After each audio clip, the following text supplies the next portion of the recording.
People are always saying about the talk, and I talk, and I talk, and I talk, but guess fucking what? I back it up! La puissance, que la puissance. J'ai pas connu la défaite depuis mon existence. Gros, je m'en sors bien, si jamais reculé. Bonjour à toutes et à tous, Guillaume pour le podcast La Sueur. On est de retour cette fois pour un épisode un peu plus classique puisqu'il va être consacré au MMA. Cette fois, c'est le français Cyril Asker qui a accepté d'être notre invité et qui va répondre à nos questions. Donc une interview qui était un peu compliquée à organiser parce que Cyril est en direct en fait de Shanghai à quelques jours de son combat contre le Chinois qui a été prévenu en short notice lui, Yao Zhong Hu. Et qui ouvrira en fait, le français ouvrira la carte préliminaire de cet événement. Et il a eu pas mal de difficultés parce qu'en Chine, il n'y a pas WhatsApp, il n'y a pas Skype, donc on a dû faire ça avec WeChat, c'était un peu compliqué. J'espère que vous pardonnerez les quelques petits problèmes au niveau du son et technique au cours de l'interview, mais en tout cas, ça a été comme toujours avec Cyril un vrai plaisir cette interview. Et donc, oui, comme je le disais précédemment, Cyril va ouvrir la carte en fait de l'UFC Shanghai. UFC Shanghai qui sera headliné par Michael Bisping contre Kelvin Gastelum, un combat qui s'annonce passionnant. Entre un Bisping déchu depuis 3 semaines, mine de rien, qui avait perdu contre Georges Saint-Pierre par soumission, étranglement au 3e round, comme je l'avais prédit, oh my god, lors du podcast qu'on avait fait de preview de l'UFC 217. Il affronte Kelvin Gastelum qui est vraiment lancé dans une chasse aux légendes, qui a combattu et battu Vitor Belfort. Ensuite, il s'était incliné face à Chris Weidman qui était chez lui. Et là, en fait, à Shanghai, il devait affronter l'ex-GOAT, l'ex-monstre de la catégorie middleweight, Anderson Silva. Mais Anderson Silva, passé les 40 piges, là, qui est vraiment sur le déclin, après une victoire controversée contre Derek Brunson, là, il a été notifié par l'USADA. Donc forcément out de la carte et qui ruine vraiment son héritage ces dernières années.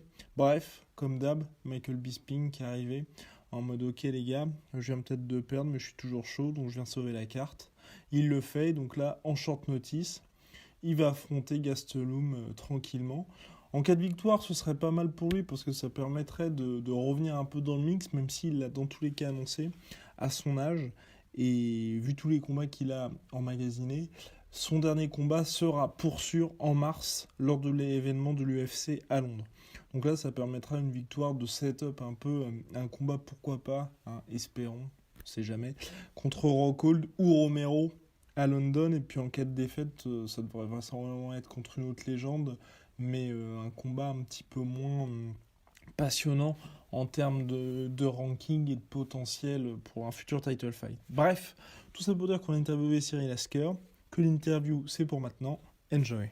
Hello Cyril, on recommence après les petits problèmes techniques. Alors comment s'est déroulée ta préparation et comment tu te sens avant ce combat de samedi à l'UFC Shanghai? Ça va, pas trop de bobos de santé pendant la préparation. Là, j'avais des problèmes de dos pendant les autres préparations qui m'ont beaucoup handicapé. Et là, on a fait une correction chez un podologue et franchement, ça va beaucoup mieux. Là, je me sens en forme comme jamais là.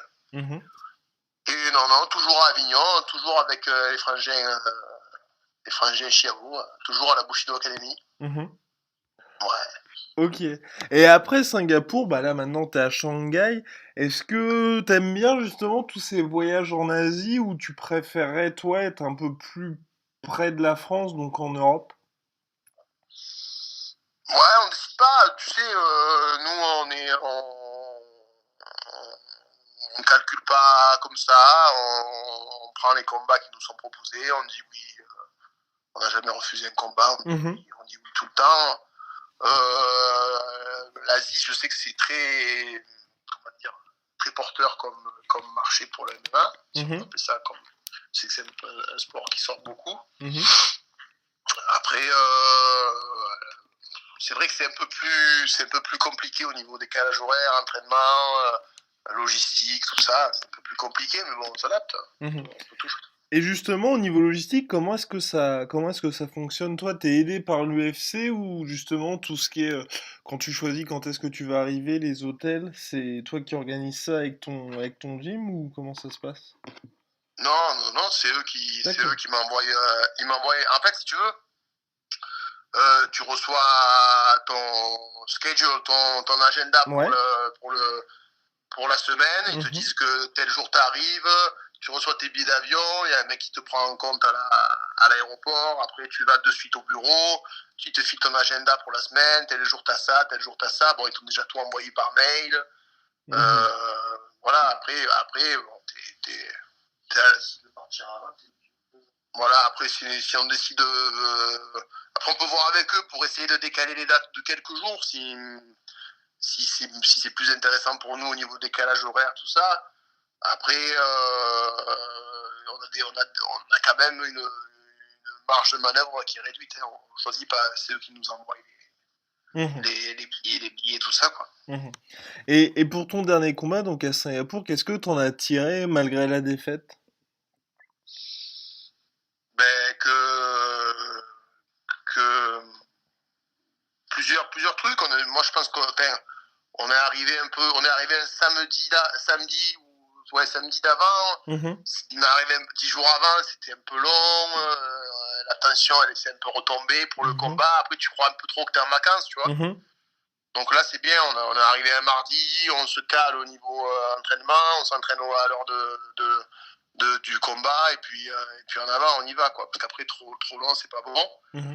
Et puis voilà, je prends un mauvais coup, je touche comme il faut à début du round, il vacille, et j'ai reculé sur un crochet, et je l'ai pris à la tempe, je suis tombé, il m'a suivi. Alors, c'était réglé. J'aurais dû peut-être avancer un peu plus, ou j'aurais dû combiner sur un enchaînement pour l'amener au sol une fois que je l'avais touché debout. Bon, allez, j'aurais pu. Ouais. Tu refais tout, quoi. Après, c'est des poids lourds, hein. On prend un crochet avec les gants de 4 pouces, forcément. Ouais, c'est ça. Ça t'assomme, ça va vite, quoi. Et justement, là, le prochain, comment est-ce que tu l'appréhendes? Est-ce que tu as une certaine pression par rapport à ton bilan de 1-2 à l'UFC ou pas du tout? Ben si, oui, ça rentre dans ma ligne de pensée générale, mentale, générale, mais bon, j'essaie de le laisser le plus possible sur le côté pour me concentrer sur le combat en lui-même, quoi. Et est-ce que tu as fait une préparation spécifique pour James ou t'as fait ce que tu faisais d'habitude? Et ils m'ont changé le gars. D'accord. C'est plus James Mulron. Il y a 2 jours, ils m'ont changé le gars, ils m'ont mis un chinois. D'accord, ok, parce que ça j'avais. Qui D'accord. est pas connu, et il s'est fait choper Par l'USADA? Par l'USADA. D'accord. Ouais, voilà. Ok. Bon alors, et donc là, effectivement, je pense que ça change pas mal de choses ou pas du tout? Non, bah, on continue, on essaie d'être. De toute façon, moi je pense qu'il faut être le plus complet possible à la MMA et pas rester dans sa zone de confort. Donc après, on adapte le jeu au physique surtout, parce que James Mulron était pas très grand pour un poids lourd, il faisait 1m77, donc les angles d'attaque sont différents, mais là c'est un mec qui fait plus ou moins la même taille que moi, donc on s'adapte, on calcule, on peaufine, mais bon, après dans les grandes lignes, ça reste la même chose, quoi. Ouais. Et est-ce que, et pour l'instant là de ton run à l'UFC, qu'est-ce que t'en tires en négatif comme en positif? Et là ça peut être hyper varié au niveau sportif, mais aussi au niveau médiatique, financier, enfin même pour la suite de ta carrière, qu'est-ce que t'en tires? Après, c'est pas, comment dire, moi je m'entraîne à Avignon, au niveau médiatique, tout ça, on n'est pas suivi par beaucoup de monde.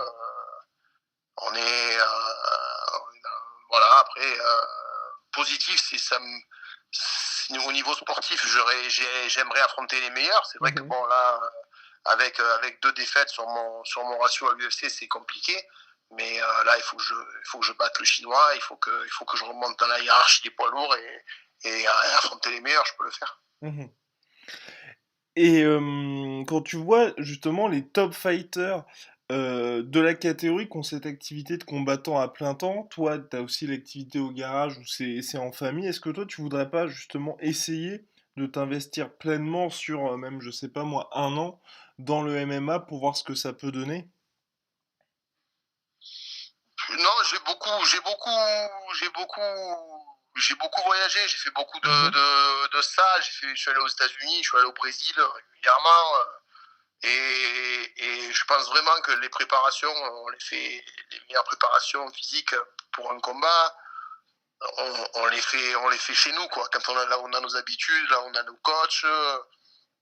Après, je sais pas comment ça va évoluer. Je sais pas comment va évoluer le sport en France. Je sais pas comment va évoluer le sport tout court. Après, il faut tout plaquer pour aller s'installer aux États-Unis avec femmes et enfants. C'est pas trop pour l'instant, c'est pas trop ma vision de voir les choses. Après, c'est vrai que je suis un des seuls Français à m'entraîner en France. Je suis le seul Français à m'entraîner en France en étant à l'UFC, mais après, les équipes américaines ont d'énormes qualités, mais elles ont aussi de gros défauts, quoi. Donc après, de gros défauts. Après, il y a beaucoup de monde.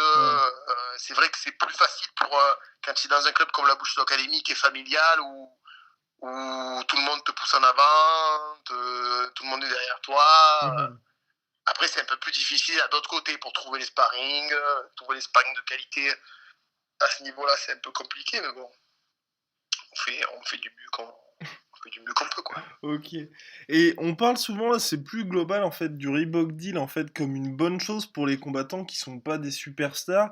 Donc toi, étant français, étant relativement nouveau dans l'organisation, est-ce que ça a été positif pour toi la présence de ce deal ou est-ce que tu préférais ce qu'il y avait avant, est-ce que tu allais dans les autres organisations? Je pense que pour les combattants, pour 80% des combattants à l'UFC, c'est une bonne chose. Après, nous, faut savoir que les combattants à l'UFC aux États-Unis, ils font que ça, ils travaillent pas, donc ils ont plus de médiatisation, il y a plus de sponsors. Je pense que beaucoup de gens ont perdu beaucoup d'argent aussi à certains niveaux pour certaines qualités de combattants, même les combattants même les combattants d'entrée de tableau à l'UFC ont perdu de l'argent parce que les Américains, voilà, les Américains ont cette culture du don, de la pub, du commerce, du merchandising. Nous, les Français, voilà, on sort du foot et c'est tout, quoi. Ouais, Le foot. Nous, voilà, je pense que c'est pour ça que l'UFC a perdu aussi beaucoup de combattants, parce que les mecs sont partis au Bellator parce que rien qu'avec le short, ils gagnent autant que ce qu'ils gagnent à l'UFC, quoi, en faisant un combat, c'est sûr. Après, je pense que le monopole est en place pour un moment, donc ça va pas changer du jour au lendemain, mais après, c'est sûr que c'est pas intéressant pour tout le monde. Il y en a qui trouvent leur compte parce qu'il vaut mieux, parce que moi j'ai des mecs j'ai un ami qui combattait à l'UFC qui touchait des sommes dérisoires, quoi, pour être sponsorisé par des marques, on ne citera pas le nom, mais bon, on les connaît, hein, qui touchaient des sommes à 3 chiffres, c'était ridicule, quoi. Donc bon, c'est vrai que ça met du beurre dans les épinards,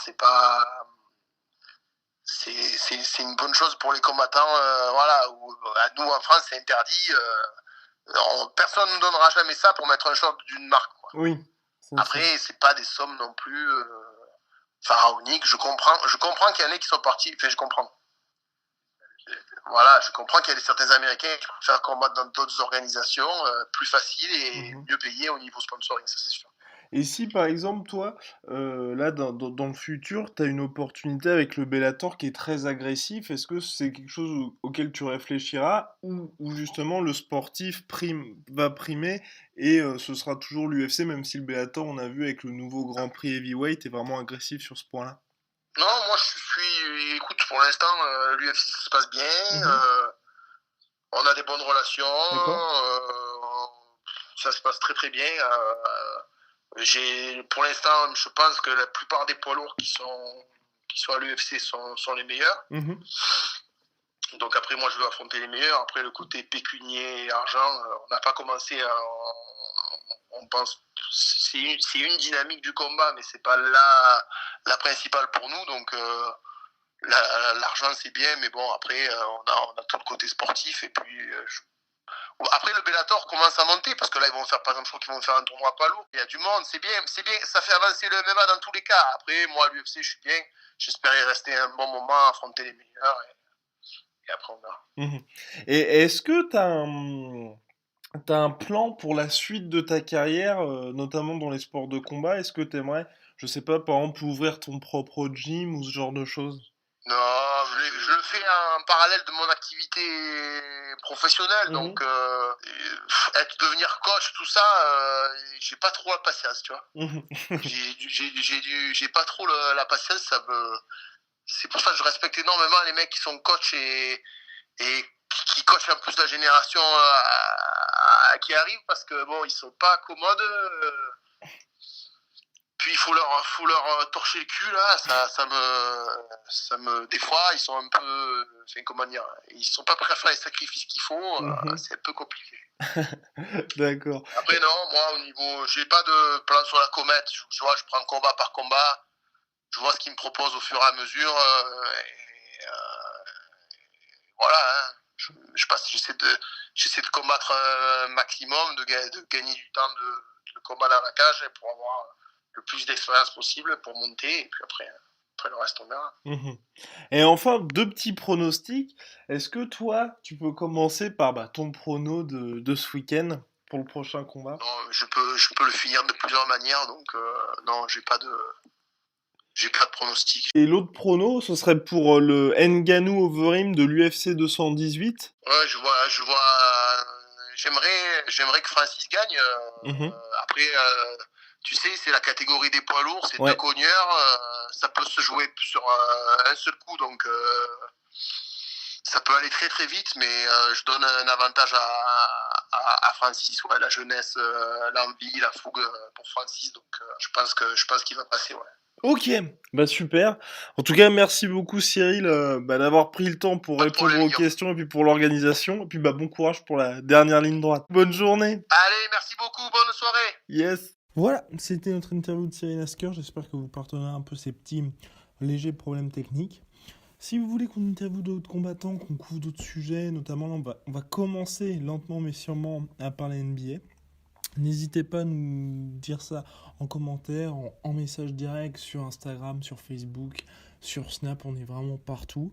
Et si vous le souhaitez, n'hésitez pas à nous suivre. Allez, peace. I back it up. La puissance, que la puissance. J'ai pas connu la tête.